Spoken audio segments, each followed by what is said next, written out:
সুপ্রভাত, নমস্কার জানিয়ে আজকে আবার একটা নতুন দিন শুরু করলাম। নতুন দিনে নতুন সকালে আবার তোমাদের সামনে একটা সুন্দর নতুন ব্লগ নিয়ে চলে আসলাম। আমার ঘরে বাইরে লাইফস্টাইলে তোমাদের সবাইকে স্বাগত জানাচ্ছি। তোমরা এসো, দেখো সারাদিন আমি কি করছি। আশা করছি তোমরা নিশ্চয়ই ভীষণ ভালো আছো, আর আমিও ভীষণ ভালো আছি। আজকে সকাল থেকে দেখতে পাচ্ছ একদম একটা অন্যরকম ব্লগ শুরু করে দিয়েছি। সকালবেলায় কোনো কিচ্ছু তোমাদের সঙ্গে শেয়ার না করে হঠাৎ করে শুরু করে দিলাম ঘর পরিষ্কার করা। আমার এই পুরনো সুন্দর স্বপ্নের শখের ঘরটাকে আবার সাজিয়ে আরও সুন্দর করে তুললাম। দেখো, অনেক কিছুদিন ধরেই ভাবছি যে ঘর ঝাড়াঝাড়ি করতে হবে, ঘর পরিষ্কার করতে হবে, তা সেটা করা হয়ে উঠছে না। সবার সব হয়ে যাচ্ছে টুকটুক টুকটুক করে, আমার আর হচ্ছে না। তাই আজকে ভাবলাম না, আজকে হঠাৎ করেই শুরু করে দিলাম। তা সকালে তোমাদের সঙ্গে সুন্দর যে ঝলমলে রৌদ্রোজ্জ্বল সকালটা তোমাদের সঙ্গে শেয়ার করা হয়নি। আমি যেহেতু বাইরে আর যাইও নি, সেই কারণেই শেয়ার করা হয়নি। সকালে ঘুম থেকে উঠে বিছানাটা গুছিয়ে বাইরে গিয়ে গোপালকে তুলে পরিষ্কার করিয়ে দিয়ে তারপরে এসে আমি চা খেয়ে এসে আমি আর দেরি করিনি। টগরি রান্না করে দিয়ে যেই চলে গেল, আর এক মুহূর্ত দেরি না করে শুরু করে দিলাম ঘর ঝাড়া। হঠাৎ করে শুরু করে দিলাম বলে বুয়ের বাবা ভাবছে যে, প্রথমে বলছে কী ব্যাপার, হট করে ঘর ঝাড়া শুরু করে দিলে, কিছু তো বললেও না, জানতেও পারলাম না। আমি বললাম যে হঠাৎ করে না করলে হচ্ছে না। এই ভাবছি করব, এই ভাবছি করতে করতেই অনেকটা সময় পার হয়ে যাচ্ছে, দিন চলে যাচ্ছে, বসে থেকে শুয়ে সময় কেটে যাচ্ছে, বসে থেকে শুয়ে থেকে না, অন্যান্য কাজ করে সময় কেটে যাচ্ছে, কিন্তু সময়টা চলেই যাচ্ছে, সময় আর পড়ে থাকছে না। সেই কারণে আমি আর দেরি করলাম না, মুখে কিছু না বলে শুরু করে দিলাম। আবার আমি শুরু করে দিলাম বলে ও এসে আবার আমার সঙ্গে হাত লাগালো, কারণ এগুলো আমি এতটা পারবো না, এইগুলো অনেকটা উঁচুতে, এত উঁচুতে হাত আমি পাবো না। আমি যেটা দিয়ে পারবো আমি সেটা দিয়েই করে নিলাম, ঝেড়ে নিলাম। তা খুব যে একটা নোংরা হয়েছে তা হয়নি, ওই কোনায় সামান্য একটু ঝুল হয়েছিল, কারণ মাঝে মাঝেই আসলে ঝুল ঝাড়া দিয়ে ঝেড়ে ফেলা হয়, তো সেই জন্য নোংরাটা অত থাকে না। দেয়ালগুলো সেইভাবে প্রতিদিন মোছা হয় না। তা আজকে যেহেতু এগুলো ঝাড়াঝুড়ি হচ্ছে, তাই দেয়ালগুলো মোছা হলো। শুধু আলমারির মাথার ওই বাক্সগুলো, ওগুলোও মাঝে মাঝে নামানো হয়, গোছানো হয়, তোলা হয়, সেই জন্য ওগুলো বললাম নামাবো না, নামানোর দরকার নেই, ওগুলো পরিষ্কারই আছে দেখলো। আর শুধু নামিয়ে আর তোলাপাড়া করে খাটনি করে লাভ নেই। আর ফল সিলিংটা পুরোটাই হাত পেলো, কিন্তু যেদিকে খাট নেই সেদিকে আর ফল সিলিংটায় হাত পেলো না। খাট আছে ততটা পর্যন্ত যতটা হাত গেল আর কি খাট থেকে, ততটা পুরো মুছে দিল। আর হাত গেল না ওই দিকটাতে, সেদিকটাতে টেবিল নিয়ে এসে আগে ঠাকুরঘরটা গুছিয়ে নিই, ঠাকুরঘর না গুছালে টেবিলটা নিয়ে আসা যাবে না। তাই ঠাকুরঘরটা গুছিয়ে নিয়ে টেবিলটা নিয়ে এসে ওই যেটুকু বাকি থাকলো সেইটুকু ঝেড়ে দেবে, তাই এরকম মুছে দেবে আর কি। প্রথমে ভেবেছিলাম যে রাজেশকে ডেকে নিয়ে এসে করাবো, তা রাজেশকে ফোন করলাম। রাজেশ বলল ওর মাজায় চোট লেগেছে, ভারী জিনিস তোলাপাড়া, কারণ ওরা তো ওই সব কাজই করে, এই সমস্ত মাল এদিক থেকে ওদিক নিয়ে যাওয়া নিয়ে আসা, এইসব প্যাকার্স ভার্সের কাজই করে, আর এরকম ঝাড়াঝুড়ি যে যা বলে সেগুলো করে দেয়। তা আমি বললাম যে তাহলে করে দেওয়ার জন্যে, কিন্তু তারপরে বলল যে ম্যাডাম আমার এরকম ভারী জিনিস তুলতে গিয়ে মাজায় খুব চোট লেগেছে, আমি তো অনেক কদিন ধরে কাজ করতে যেতে পারছি না। তা আমি বললাম ভারী জিনিস তুলতে হবে না, হালকা কাজ যেগুলো ঝাড়াঝুড়ি এই সমস্ত কাজ। তা বললো ঠিক আছে, আমি তাহলে আপনাকে 2 দিন পরে ফোন করব, একটু দেখি ঠিক হয় নাকি। আমি বললাম ঠিক আছে দেখো। তো এবার ওর আশায় যদি থাকি, দেখা গেল ও 2 দিন পরে বললো পারবো না, তাহলে আবার 2 দিন পিছিয়ে যাবে কাজটা। সেই জন্য আমি আর কোনো দিকে না তাকিয়ে হঠাৎ করে শুরু করে দিলাম। হঠাৎ করে শুরু করে দিলেই সেই কাজটা হয়ে যায় আমি দেখেছি, আর ওই ভেবে চিন্তে করতে গেলে সে কাজ খুব দেরি হয়, হতে চায় না। এই আজ করব কাল করব, ঠিক আছে আজকে তো হলো না, করলেই হবে, সামনে তো দেরি আছে এখনও পুজোর, করে নেব, এরকম ভাবতে প্রত্যেকবার এরকম আমার দেরি হয়ে যায়। মহালয়া পার হয়ে যায়, তারপর হাঁপিয়ে যায়, পুজোর বাজার করা, এটা সেটা ওটা, যেটুকু যা কেনাকাটা করি সেটুকু তো কিনবো, তাও তো আগের দিন গিয়ে বললাম তো, চারিদিক গিয়ে ঘুরে টুরে বাড়ি চলে আসলাম, কিছু পছন্দ হলো না, কিনতে পারলাম না। তা এবার ঠিক করেছি যে আজকেই ভেবেছি যে যাব, আজকে রাত্রে গিয়ে বিকেলবেলায় গিয়ে যে কটা কেনাকাটা করার মোটামুটি আমার জন্যে আমি সে কটা কিনে নিয়ে আসবো। আর বুয়াইয়ের বাবার যে যদি মনে হয় কিছু নেবে, ও তো কিছুতেই নেব না করছে, নিতে চাইছে না, জানি না কি করবে। তা দেখা যাক। আমি না মানে আমি নেব, অথচ ও যদি না নেয় তাহলে তো আর ভালো লাগে না। সেই কারণে বারবার বলছি যে একটা অন্তত নাও, একটা অন্তত নাও, না নিলে আমি পরবো না, এরকম করছি। তো জোর করে নিল, বলল সামনে মিষ্টুর বিয়ে আছে, মিষ্টুর বিয়ের সময় নেব, এখন আর নেব না, নতুন প্যান্ট আছে, নতুন প্যান্ট এখনও মানে ভাঙাই হয়নি নতুন প্যান্টের, সেই জন্য বলল এখন আর নেব না, নতুন প্যান্টগুলো পরে নেব পুজোতে। আর প্রচুর প্যান্ট আছে যে প্যান্টগুলো পরাই হয় না, তোলাই থাকে, আমার মতোই শাড়িগুলো তোলাই আছে, পরা হয় না, সেই কারণে বলল এখন নেব না, আমি মিষ্টুর বিয়ের সময়ই নেব। ঠিক আছে, মিষ্টুর বিয়ের সময়ই নিও। তাই বললাম, বললো শুধু একটা জামা নেব, আর কিছু নেব না। তো ঠিক আছে, আর আমি আমার যা ইচ্ছা হবে তাই নিয়ে নেব, এই মানে এটাই আর কি ভেবেছি। তা আজকে রাতেই যাব, এই সমস্ত কাজগুলো সেরে নিয়ে স্নান খাওয়া দাওয়া করে বেরিয়ে যাব, গিয়ে যেটুকু যা হবে সেটুকু কিনে নিয়ে। আজকে আর বেশি দূরে যাব না, আজকে সিটি সেন্টার 2-এই যাব।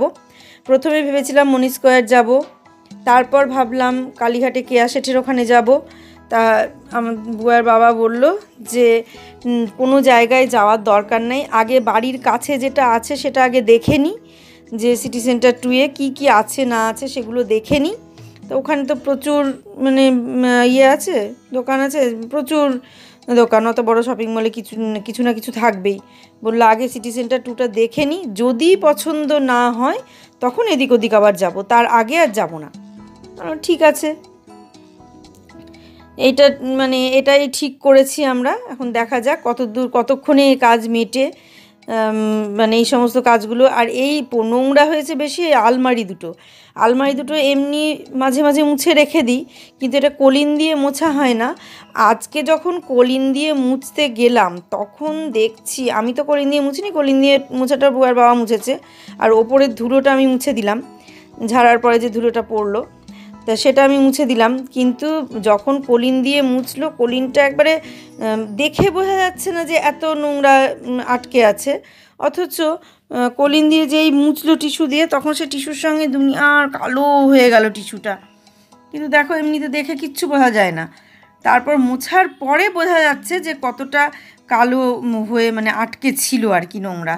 এই যে কলিন দিয়ে মুছছে দেখো, মানে মোছার পরে বোঝা গেল যে কতটা মানে পরিবর্তন। আর এই আলমারির কালারটা তোমাদেরকে আমি ঠিক কালার দেখাতে পারি না, কারণ এই কালারটা হচ্ছে কচি কলা পাতা টাইপের কালার, কিন্তু এখানে আসে ব্লু। কিছু করার নেই, ক্যামেরায় যেটা এসেছে আমি সেটাই তোমাদের দেখালাম। কেন যে এই কচি কলা পাতা কালারটা ব্লু আসে আমি ঠিক বুঝতে পারি না, নীল রঙের আসে, জানি কেন আসে। আর এ দেখো পর্দার এই রিংগুলো সব খুলে রেখে দিই, মানে খুলে আবার একটা সঙ্গে একটা লাগিয়েই রাখলাম, নাহলে পরে পরানোর সময় অসুবিধে হয়, যখন পর্দাতে আবার লাগানো হয় তখন অসুবিধে হয়।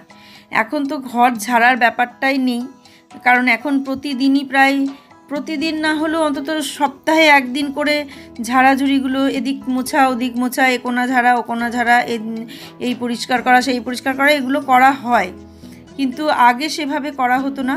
আর ভাড়া বাড়িতে থাকতেও আমি নিজে তো করিনি, যে মেয়েটা বাইরের কাজ করতো, সে মেয়েটার নাম ছিল পঞ্চমী, ওই সমস্ত বাইরের ঝাড়াঝুড়িগুলো করে দিত, মানে কোনো অসুবিধে হতো না, একটু কষ্ট হয়নি, মানে আমি হাতই দিইনি মানে বহরমপুরে আসার পর, ভাড়া বাড়িতে আসার পর আমি ঘরে হাতই দিইনি, ওরাই পরিষ্কার করে দিয়েছে। পঞ্চমী এত সুন্দর ঘর ঝেড়ে দিত আমার, মানে খুবই ভালো ঘর ঝাড়তো, কিন্তু এক্সট্রা টাকা ও কখনো চায়নি। পুজোয় যে বোনাসটা মানে যে টাকাটা ওর মায়না ছিল প্রতি মাসে যেটা নিত, সেই টাকাটাই ওকে পুজোর সময় দেওয়া হতো আলাদা করে, মানে যেটা মায়না সেটাই পুজোতে দেওয়া হতো, কিন্তু আলাদা করে ঘর ঝেড়ে দেওয়ার জন্য যে টাকা, সেই টাকা ও কখনো নেয়নি, কখনো না, বলবো না এমন কথা।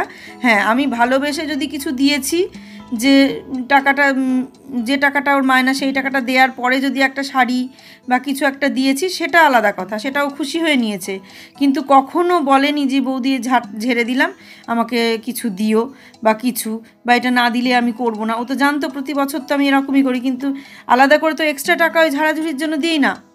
কিন্তু কোনো দিন ও বলেনি যে বৌদি আমাকে এটা দিও। সেই কারণে মানে ভালোও লাগতো, সত্যি কথা, যে মানুষটা তোমার জন্য কিছুটা করবে তুমি তার জন্য দেখবে অনেকটা বেশি করে দিতে তোমার অসুবিধে মানে কিচ্ছু মনে হবে না। যে গরুটা বলে না, যে গরু দুধ দেয় তার লাথি ঝাঁটা খেতেও ভালো লাগে, তা সেই রকম যে মানুষটা তোমার জন্য কিছু করবে তুমি তার জন্য করতেও এক মুহূর্তের জন্য ভাববে না যে করব কি করব না, এই ব্যাপারটা তুমি তার জন্য একটুও ভাববে না। তো এখানে এসে আমার মনে হচ্ছে যে আমি কতটা অসহায় ওদের ছাড়া, মানে কতটা অসহায় সেটা আমি এখন হাড়ে হাড়ে বুঝতে পারছি। আবার যখন কৃষ্ণনগরে ছিলাম তখন মীরাও তাই ছিল, মীরাও কিচ্ছু করতে দিত না। ওই কৃষ্ণনগরের ভাড়া বাড়িও মীরা সমানে পরিষ্কার করে দিয়েছে, জানলা দরজা গ্যাসের টেবিল তার উপরে জানলা মানে সমস্ত কিছু মীরা পরিষ্কার করে দিত। আবার আন্না ছিল যে রান্না করতো মেয়েটা, ওর নাম ছিল আন্না, কৃষ্ণনগরে, ও সমস্ত রান্নাঘরের কোটো টোটো এই সমস্ত ধোয়া মুছা পরিষ্কার মানে যথেষ্ট ওরা করতো। এবার করতো বলে দেখো এখনও কিন্তু আমি ওদের নামটা করছি, এই যে নামটা করছি, কিন্তু যারা আমার জন্যে কিছু করবে না, শুধু নাম করা না, হয়তো আমিও তাদের জন্য কিছু করেছি কিন্তু সেটা তো আর আমি বলবো না, সেটা ওরা সব সময় বলে। কিন্তু যেহেতু ও আমার জন্যে করেছে তাই আমি প্রতি মুহূর্তে ওদের কথা বলি। তো এটাই ভালো লাগে যে একটা মানুষের সম্পর্ক শুধু মুখের কথাতে বেঁচে থাকে না, তার সঙ্গে অনেক কিছু থাকে, কিছু দেওয়া নেওয়া থেকেই যায়। বলে যে গিভ অ্যান্ড টেক পলিসি, যেটা সেই জিনিসটা কিন্তু থেকে যায়, আর সেটা থাকার সঙ্গে সঙ্গে তবেই ভালোবাসাটা আসে।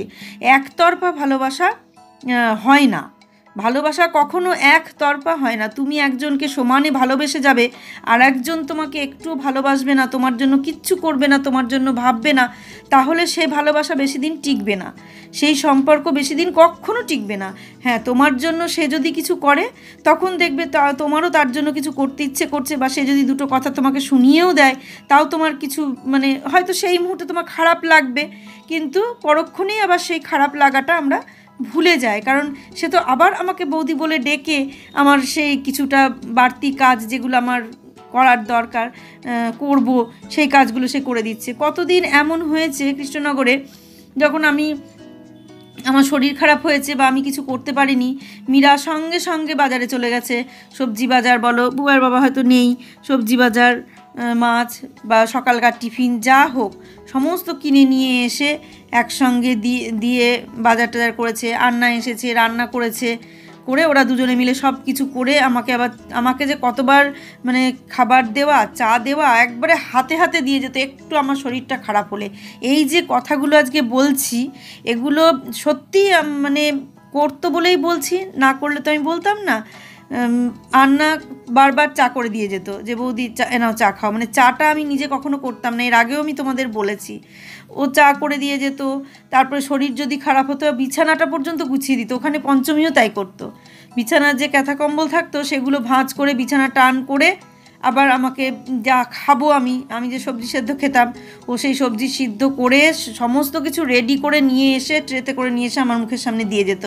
তাই এই যে কাজগুলো করতো এগুলো তো ওর করার কথা না, রান্নার তো করার কথা ছিল শুধু রান্নাটুকু করা, কিন্তু একটা মানুষের সঙ্গে মানুষের যখন সম্পর্ক বা একটা ভালোবাসা তৈরি হয় সেটা ঠিক এইভাবেই তৈরি হয়। আমি তাকে যখন ভালোবাসবো সেও তখন আমাকে ভালোবাসবে, এই জিনিসটা যদি হয় তবেই ভালোবাসা বা একটা নতুন সুন্দর একটা সম্পর্ক গড়ে ওঠে।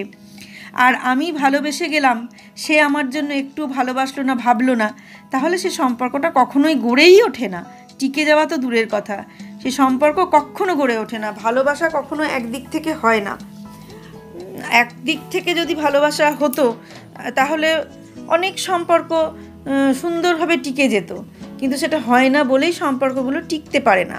শুধু আমি এই ক্ষেত্রে বলছি না, মীরা আন্না বা আমার ওখানে যারা ছিল বহরমপুরে মিঠু পঞ্চমী এদের কথা বলছি না শুধু একা, আমি শ্বশুর মানে সংসারের কথাও বলছি, শ্বশুরবাড়ির কথা বা নিজের ভাই বোন মা বাবা বলো, সব দিক সমস্ত যে কোনো সম্পর্কের কথা বলছি আমি, প্রত্যেকটা সম্পর্কই একটা সুন্দর ভালোবাসা, বিশ্বাস, ভরসা, যে কোনো কিছু দেওয়া নেওয়া সব কিছুর ওপরেই নির্ভর করে। এমন নয় যে দেওয়া নেওয়া ছাড়া সম্পর্ক থাকে, তা নয়। হ্যাঁ, সে যখন আমার প্রতি এতটা ভালোবাসা দেখাতো, এতটা কিছু দেখাতো, তখন নিশ্চয়ই আমার মনটা দুর্বল হতোই। আর আমি তখন নিশ্চয়ই তাদের প্রতি দুর্বল হয়ে আরও দুর্বল হতাম, তাদের জন্য আরও কিছু ভাবতাম, আরও কিছু বলতাম, আরও কিছু করতাম। এই সমস্ত কারণে এগুলো দেখে, এই ভাবনা চিন্তাগুলো এগুলো দেখে দেখেই ওদের মনে হয়েছে যে না, আরও করি আরও করি, এরকম মনে হয়েছে। বহরমপুরে যারা ছিল তাদের সঙ্গে আমার খুব সুন্দর সম্পর্ক, কিন্তু এখানে এসে আমি চরম অসহায়। এখানে টাকা ছাড়া কোনো কিছু হয় না।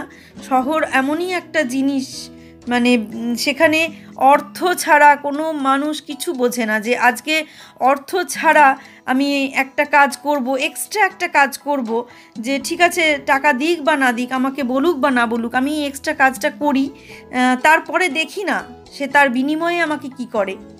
তা এই জিনিসটা এখানে নেই, এখানে সেটা নেই। সে যদি কেউ এক্সট্রা বা 5টা 10টা বাসন মাজে বা 5টা 10টা এক্সট্রা কোনো কিছু করে, তাহলে এক্সট্রা কোনো কিছু করলে তার জন্য এক্সট্রা চার্জ দিতে হয়। এটা হচ্ছে, এর নাম হচ্ছে শহর। কিন্তু গ্রামের দিকে সেই জিনিসটা নেই। তারা এতটা মানে প্রফেশনাল নয়, তাদের মধ্যে কিছুটা সহানুভূতি ব্যাপারটা থাকে, মানবিকতা, সহানুভূতি, এই ব্যাপারটা গ্রামের যারা থাকে তাদের ভেতরে থাকে। যারা এরকম মানে বাড়িতে আসে, তোমাকে হেল্প করে, নিজেদেরকে হেল্প করে, আমাদেরকে হেল্প করে যারা, সেক্ষেত্রে গ্রামের দিকে এই মানবিকতা বা সহানুভূতি জিনিসটা থাকে। কিন্তু শহরের দিকে এসে আমি যা দেখছি, এখানে মানবিকতা বা সহানুভূতি বলে কিছু নেই, এখানে অর্থই সব। যদি তুমি অর্থ দিতে পারো তবেই তোমার সঙ্গে ভালোবাসা টিকে থাকবে, যদি তুমি অর্থ দিতে না পারো আর্থিক দিক থেকে, তাহলে তোমার সঙ্গে টিকে থাকবে না। একটা কোনো এক্সট্রা কাজ কেউ তোমার জন্য করে দেবে না, কেউ করবে না। যেটা আমি এখানে এসে মানে বুঝতে পারছি, শহরে এসে বুঝতে পারছি। এতদিন তো শহরে ছিলাম না, তাই এই ব্যাপারগুলো বুঝিনি। কারণ আমি, বুবাইয়ের বাবা যে সকাল থেকে রাত পর্যন্ত থাকতো না, এই অভাবটা, আবার বুবাই যে বাইরে চাকরি করতো, এই অভাবটা কিন্তু ওরা আমাকে কখনো মানে হতে দেয়নি। বহরমপুরে থাকতে তো কোনো কথাই ছিল না, মা ছিল, বাবা ছিল, প্রথম কথা বাপের বাড়ির দেশ। আর দ্বিতীয় কথা, পঞ্চমী আর মানে মিঠু, এরা দুজন যেভাবে আমার পাশে থাকতো, আমাকে সাপোর্ট করতো, সেরকম খুব কম মানুষ। পঞ্চমী অনেকটা দূর থেকে আসতো, কিন্তু যাওয়ার সময় আসতো, আবার যখন বাড়ি যেত তখনও এসে একবার দেখা করে আমার সঙ্গে কিছু কথা বলে তারপর যেত। কেন? নিশ্চয়ই সেই ভালোবাসা তারও ছিল, সেও নিশ্চয়ই কিছু ভালোবাসা পেত, যে কারণে সেগুলো করতো বা আসতো। তা এই ভালোবাসাটা পেতে গেলে তার আগে তো কিছু দিতে হবে। তো সেরকম তারা আমাকে কিছু দিয়েছে, যার জন্য আমি তাদেরকে এতটা ভালোবেসেছি বা তাদের পাশে এতটা থেকেছি। তাদের পাশে এমন সম্পর্ক হয়েছিল জানো না, তাদের বাড়ি যা অনুষ্ঠান হতো, প্রত্যেকটা অনুষ্ঠানে নিমন্ত্রণ, যাওয়া আসা সমস্ত কিছু হতো। সে অত দূরে বাড়ি, তবুও হতো। তা এই ব্যাপারগুলো ছিল। হ্যাঁ, টগরির সঙ্গে আমার সেই ব্যাপারগুলো আছে, অনুষ্ঠানে যাওয়া আসা, কিছু কাজ হলে নিমন্ত্রণ করা, যাওয়া আসা, সেগুলো আছে, সেটা বলবো না যে নেই। হ্যাঁ, কিন্তু শহরে অর্থ ছাড়া তোমার মানে কোনো কাজ হবে না। যে কোনো কাজ বলো না কেন, কেউ অর্থ ছাড়া বা অল্প দিয়ে, মানে খুব অল্প কিছু দিয়ে তুমি একটা কাজ করিয়ে নেবে, সেটাও হবে না। তাকে পর্যাপ্ত পরিমাণ পুষিয়ে দিতে হবে, তবেই সে কাজটা করবে, সে যে কোনো কাজই বলো না কেন। তো এই রকম ব্যাপার। কিন্তু একতরফা ভালোবাসা বা মানে সম্পর্ক গড়ে ওঠা কোনো কিছুই হয় না।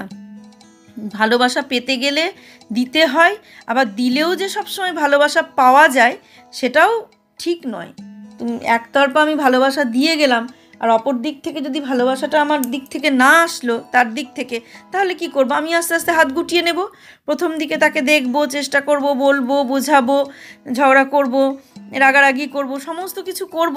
তারপরে কি করব? আস্তে আস্তে আস্তে আস্তে যখন দেখব যে সে আর এত কিছুর পরেও সে বুঝছে না কিছু, তখন কি করব? আমি হাত গুটিয়ে নেব। এটাই তো স্বাভাবিক, তাই না? তা সেই রকম ব্যাপার। ভালোবাসা দিলেই যে ভালোবাসা পাওয়া যাবে এমন নয়। দুপক্ষই যদি সমানে ভালোবাসা দেয়, তবেই ভালোবাসা পাওয়া যায়, নেওয়া যায়, আবার দেওয়াও যায়, আর একটা সুন্দর সম্পর্ক গড়ে ওঠে। ভালোবাসার মাধ্যমেই একটা সুন্দর সম্পর্ক গড়ে ওঠে। এই সম্পর্কটা যখন গড়ে ওঠে তখনই তোমার আর্থিক ব্যাপারটা আর কিছুতেই মনে লাগবে না। তখন মনে হবে ঠিক আছে, ও আমার জন্য এতটা ভাবলো, আমিও তাহলে তার জন্য বেশ কিছুটা আরও একটু বেশি ভাবি। কেন ভাববো না? সে যদি আমার জন্য ভাবে, আমি কেন তার জন্যে ভাববো না? তা এই ব্যাপারগুলো মানে মাথায় আসে তখন। তা দেখো, এত কথা, অনেক কথা বললাম, অনেক কথা বলতে বলতে ঘরটা মুছে ফেললাম। ঘর মানে ঝেড়ে পরিষ্কার করে নিয়ে ঘর মুছে তারপরে আমি সমস্ত কিছু মানে আরও যা যা বাকি ছিল সব কিছু করে নিয়ে বিছানা চাদর পেতে সব কিছু সেরে সব শেষে ঘরটা মুছে নিলাম। মাসি ঘরটা মুছেছে 3 বার। সকাল থেকে দেখলে কি কি করলাম, যা যা করলাম সবই তোমাদের সঙ্গে শেয়ার করলাম। তা এখন দেখাচ্ছি আমাদের রান্না। ওই ভাত, এটা ভাতটা তুলে রেখে হাঁড়িটা নামিয়ে দিয়েছে মেঘা। আর এখানে আছে মুসুরির ডাল, আর এই যে কাঁকরোল ভাজা, আর এখানে আছে আলু পটলের সবজি, আর কিছু কিছু মানে সবজি আগের দিনের আছে, সেই কারণে আর বেশি কিছু রান্না করানো হয়নি। এইটুকুই রান্না করানো হয়েছে, একদম হালকা পাতলা এই রান্না হয়েছে। এই দেখো, দেখলে রান্নাটা দেখিয়ে দিলাম। আর এখানে কিচেনটাকে এই যে বললাম যে আর ওগুলো পাতবো না, সেই জন্য আর ওগুলো পেতে দিলাম না। আর পাতবো না ভাবছি, না পেতে বেশি ভালো লাগছে দেখতে। দেখতে ভালো লাগার একটা ব্যাপার আছে, খাটনি হবে আমার ঠিকই, কিন্তু সে খাটনিটাই একটু করব, কিছু করার নাই। এটা খাটনিটা করলাম, সেটা শেয়ার করলাম না তোমাদের সঙ্গে, কারণ অনেক কিছু শেয়ার করেছি। এবার এটা শেয়ার করতে গেলে অনেকটা বড় হয়ে যাবে, তাই এই যে পরিষ্কার করে নিলাম। আর এই দেখো, এগুলো সব এখানে ভাঁজ করে তুলে রেখে দিলাম, যখন দরকার হবে তখন পেতে নেব। আর এই যে মাসি বাসন মেজে রেখে গেছে, এগুলো তুলে গুছিয়ে নেব পরে। এখানে যেগুলো আছে সেগুলো থাক, এগুলো আর গোছানোর কিছু নেই। আর যে ঘরটা আমি ঝেড়ে মুছে পরিষ্কার করলাম আজকে, মানে পুজো উপলক্ষে আর কি, যেটা হয়, আগে তো খুব বেশি হতো নোংরা টোংরা, এখন একটু নোংরা কমই দেখছি। তো সেই ঝাড়া মোছা কমপ্লিট হলো। এই দেখো আলমারিগুলো কি পরিমাণ নোংরা হয়েছিল, মানে শুধু মুছে হয় না, আজকে কলিন দিয়ে ডলে ডলে মুছে এইভাবে পরিষ্কার করা হলো। একদম চকচক করছে, মনে হচ্ছে নতুন, এত চকচক করছে। এই জায়গাটাও এই সমস্ত ইয়েগুলো, ট্রেগুলো সব উল্টো পাল্টা জিনিসে ভর্তি হয়েছিল, ট্রেগুলো সব পরিষ্কার করা হলো, ধোয়া হলো, এখানে এগুলো রাখা হলো। আর এটার মধ্যে এখন আপাতত আয়রনটা তুলে রেখে দিয়েছে, ওটা অন্য জায়গায় রাখতে হবে। আর এই ট্রেটা এখান থেকে সরিয়ে দিলেও চলবে, এখন আপাতত দরকার নেই এই ট্রেটা এখানে রাখার। আর ভাবছি আর রাখবো না, সরিয়ে দেবো। এই তো। আর এই লাল সেলফটা ঠাকুর ঘরে চলে যাবে, সেটা ঠাকুর ঘরটাই হাত দিতেই ভয় লাগছে। এই সমস্ত এই ঘরটা মোটামুটি হয়ে গেল, যে ফল সিলিং, ফ্যান সব কমপ্লিট হয়ে গেছে মোছা। আর এই সাইডটা একটু সামান্য বাকি আছে, ওটা দুদিন পরে টেবিল নিয়ে এসে ওইটুকু মুছে দেবে। তাছাড়া পুরোটাই মুছে ফেলেছে বউয়ের বাবা, এইটুকুতে টেবিল না হলে হাত পাবে না, সেই কারণে। আর এই দেখো ফল সিলিং, ফ্যান সব মুছে দিয়েছে আজকে, মানে যতটা খাটের ওপর ছিল, যতটা হাত পেয়েছে পুরো। আর ওই কর্নারের ভেতর পর্যন্ত, এই যে এই কর্নারটাও পরিষ্কার করে মুছেছে, দেয়ালগুলো সমস্ত কিছু। স্কার্টিংগুলো দেখো, স্কার্টিংগুলো কলিন দিয়ে পরিষ্কার করা হলো। ভেবেছিলাম যে স্কার্টিংগুলো পরিষ্কার হবে না, কিন্তু এই দেখো কলিন দিয়ে পরিষ্কার করলো, চকচক চকচক করছে। শুধু কলিন দিয়ে, কোনো শ্যাম্পু ট্যাম্পু কিচ্ছু দেওয়া হয়নি, শুধু কলিন দিয়ে পরিষ্কার করা হলো। এই পর্যন্ত হলো এই ঘরের। আর কিচেনটা তো দেখলেই পরিষ্কার করা হয়ে গেছে, ওইভাবেই ক্লিন করে নিলাম। আর এই দিকটা এই যে, আর এখানে যত জামা কাপড় ছিল সব গুছিয়ে ফেললাম, এই জায়গাটা গুছানো হয়েছে। তবুও এগুলো সব এখন মোছামুছি করতে হবে। এই ঘরে যে ফ্যান ট্যান এগুলো কিছুই মোছা হয়নি। ভেবেছিলাম রাজেশকে ডেকে করাবো, কিন্তু রাজেশের মাজায় চোট লেগেছে, ও পারছে না, সেই কারণে নিজেরাই করে নিচ্ছি। খুব বেশি নোংরা হয়নি, তবুও মানে করতে হবে। যেটুকু বেশি খাটনি হবে ঠাকুর ঘরটাতে, আর খাটনি হবে আমাদের ওই ছোট ঘরটায়। এই ঘরগুলো তো ফাঁকা, ওই ছোট ঘরটাতে একটু খাটনি হবে। চলো দেখতে থাকো। আজকের মতো ব্লগটা এখানেই শেষ করছি। আজকে আর বেশি বড় করতে পারলাম না। তোমরা যে যেখান থেকে যেভাবে আমাকে দেখছো সকলকে অসংখ্য ধন্যবাদ। নতুন বন্ধু, পুরনো বন্ধু, যে যেভাবে আমাকে দেখছো আর এইভাবে সাপোর্ট করার জন্য, পাশে থাকার জন্য প্রত্যেককে অসংখ্য ধন্যবাদ। সবাই ভালো থেকো, সুস্থ থেকো, সাবধানে থেকো। সামনের দিন একটা সুন্দর নতুন ব্লগ দেখার অপেক্ষায় থাকো। আজকে আসছি তাহলে।